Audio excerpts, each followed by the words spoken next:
don't know if this is my Brittany. Yeah. Hi, sweet girl. How are you? I'm good. How are you? I'm all right. Thank you for coming on tonight. I'm so sorry I missed your payment. You've been on forever listening. I'm sorry about that. It's okay. So let's talk about how I can help you tonight. Let me see. Birthday. I think, what were you? I want to say Aries or Aquarius? Aquarius. Aquarius. Okay. I was like, I think she's an A. Aquarius. And how old are you, love? 30. I was going to say 29. Did you just have a birthday? In January. I must have missed it because I was writing 29. Girl, you're getting a little bit older every year, huh? A little wiser too, I hope. Right, yeah. So are we here to talk about Ty, or are we going to talk about you, or what are we here for, love? Ty. All right. What's your question, hon? It's been a few months since I've had a reading with you, and then on the 28th was, the 18 months since his disappearance. So I just wanted to see if he would come through and if he had any messages for me or anything.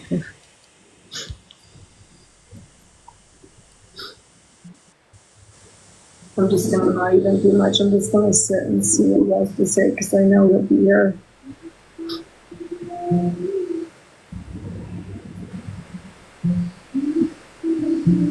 It's a little weird. Let me just ask that question again.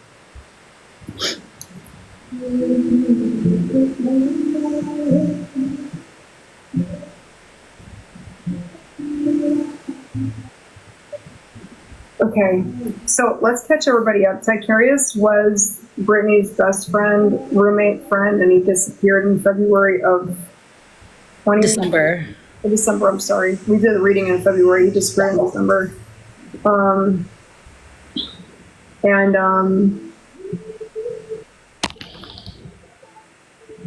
He told me he wouldn't be found right away, so I knew everybody was looking for him and everything, and he said, no, I won't be found for a while. Like, he will not be found for a while. And he said that he was okay and that he was with his sister and his mom in Alabama, I believe, right? Yeah. And he had come to visit Brittany many times, and a couple of times I connected to him, he was actually very connected to her daughter, and her daughter could actually see him coming to visit because there were some clothes. I remember him showing me the clothes and the sweater. And then he showed Brittany moving out of the town into another city, and he talked about another partner that she had, and he wasn't super excited about that partner at the time because I don't know if there was like a lack of support or there was just some conflict going on in that moment we did the reading.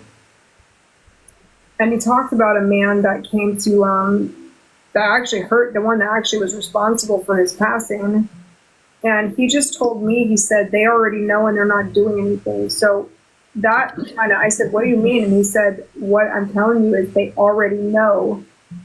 I feel as if they already know exactly who did it and they're not doing anything about it because they don't have his remains. Right. He said there was a confession made. Not to the police, but like somebody went to them and said there was a confession, but they're not willing to do anything. So no one's been arrested for this because there's no evidence. Yeah. Yeah.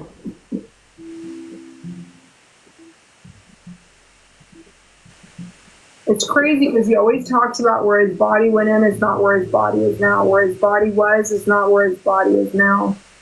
And I always say, I know, but tell me, what does that mean? And he always shows me by this S, he always has showed me this. There's like an S winding river, and then there is railroad tracks, and there's a road that goes like a highway beside the river. And he always shows me, he said, I drove down there and I stopped, and there was a house. And then he said, behind the house is where either he went in or they saw his jacket. And his jacket.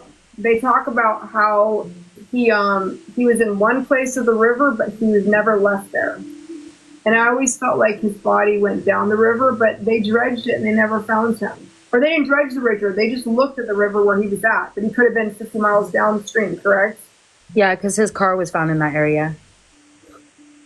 But he said he's never, and they've looked. He told me every time they've searched for him, right now he's telling me they've always searched in the wrong spot. They've never looked for me where I actually was.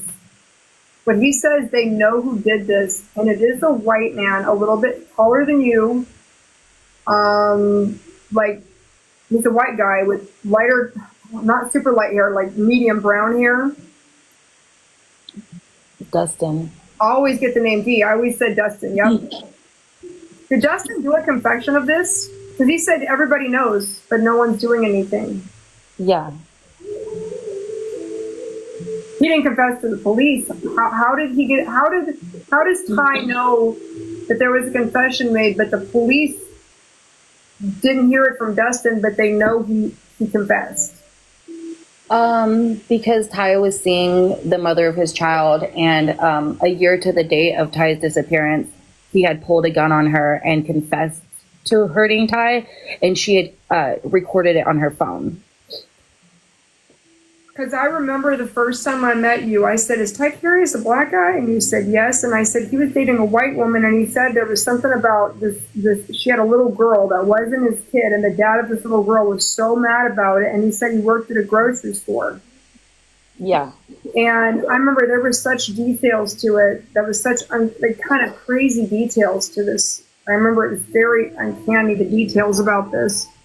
And he talked about his phone getting left behind and his computer being left open. Like when he left, he didn't leave to meet Dustin. That's the crazy thing. Because I don't think he would have ever met him alone like that. No. To me, he always said that he went to, and I can't say this on the live, but he went to pick up some smoke. You know what I'm saying? Mm-hmm. And that's why he left his computer open, because he was just going for a minute.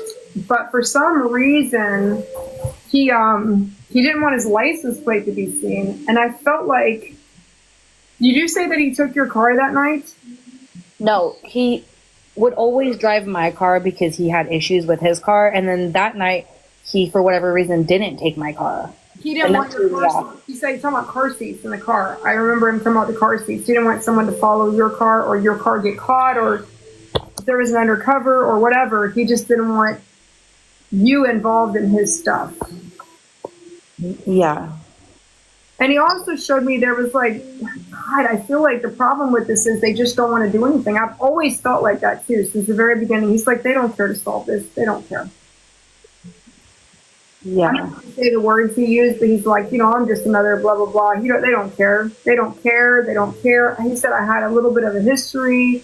I had a little bit of a record, mostly just for, smoke or whatever. Back in Alabama, he had some stuff there he told me about.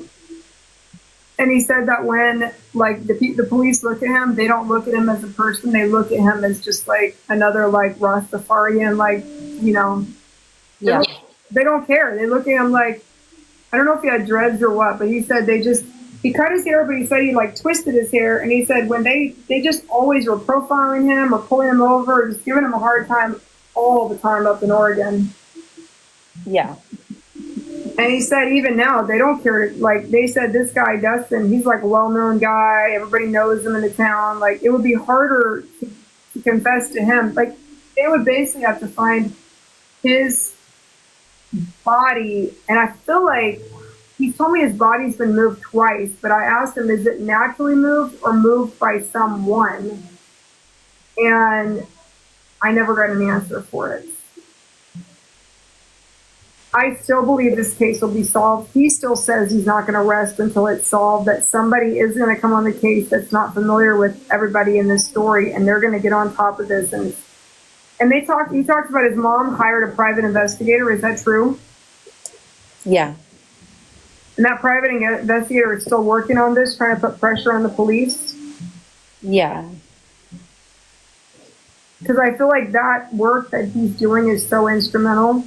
But people have had a lot of time to do a lot of cover-up stories at this point. You know what I mean? Because nobody's really been questioned about his disappearance. Nobody's really been taken into custody. There's no action on this whatsoever. Yep.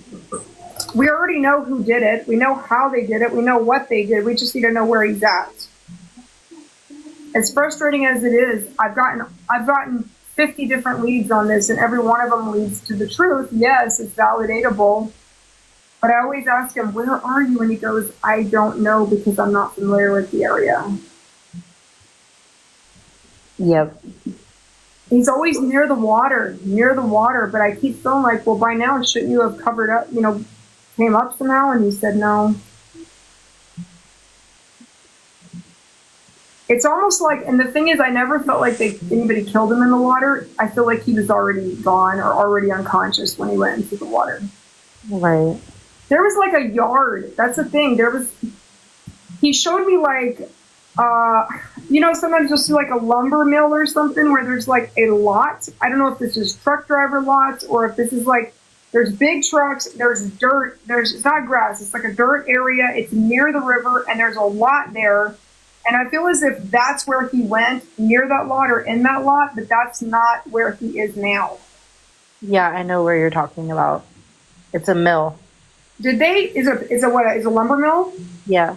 Yeah, because that's where I see like big trucks with logs coming out of it, like a truck with these like L-shaped brackets and then lots and lots of logs. And I see like containers there as well, but I don't see, oh, and she went out. Oh, I don't know what happened to her. I feel like that's the thing is they took him from the car very quickly because he says my phone was left behind and he'd never left his phone. Did you guys find his phone? They did. Yeah, it was in his car.